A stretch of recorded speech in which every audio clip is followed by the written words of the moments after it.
ফেলে দিবে, আর ঘরে ঢুকাইবে না। সাদা কাপড়ের প্যাকেট বানাইয়া কবরের দেশে পাঠাইয়া দিবে।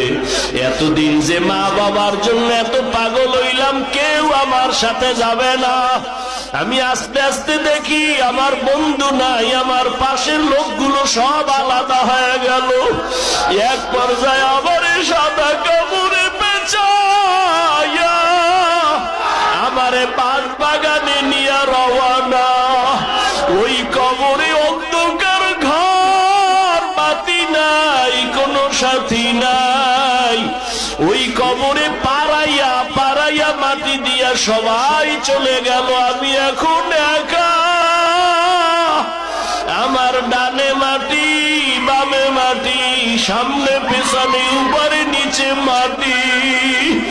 কই আমার বাড়ি, কই আমার গাড়ি, কই আমার সন্তান, কই আমার মা বাবা, কই আমার ক্ষমতার চেয়ার, কই আমার সম্মান। এখন এই অন্ধকার কবরে দুইজন ফেরেশতা চলে আসবে প্রশ্ন করার জন্য। রবের পরিচয় দাও, ধর্মের পরিচয় দাও, রহমতের নবীর পরিচয় দাও। আমি যদি মাওলারে না চিনিয়া কবরের বিছানায় যাই, ওরে গুনাহগার বেনামাজি তখন বলবে হা হা লা আদরি, হা হা লা আদরি, হা হা লা আদরি। আফসোস, আমি কিছুই জানি না, কিছুই জানি না, কিছুই জানি না। আমার রবকে আমি চিনি না, আমার ধর্ম কি জানি না, মুহাম্মদ নবীকে আমি চিনি না।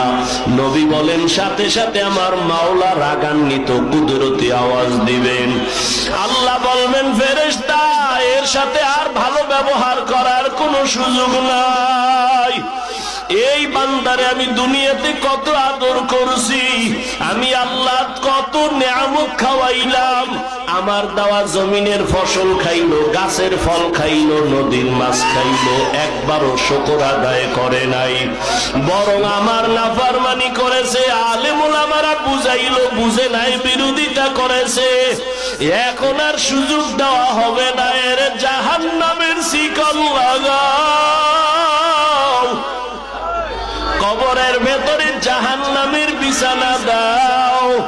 আল্লাহ রাগান্বিত হয়ে বলবে নাফরমানের ধর, কবরের ভেতরে জাহান্নামের আগুন লাগা দাও। আল্লাহ রাগান্বিত হয়ে বলবে ও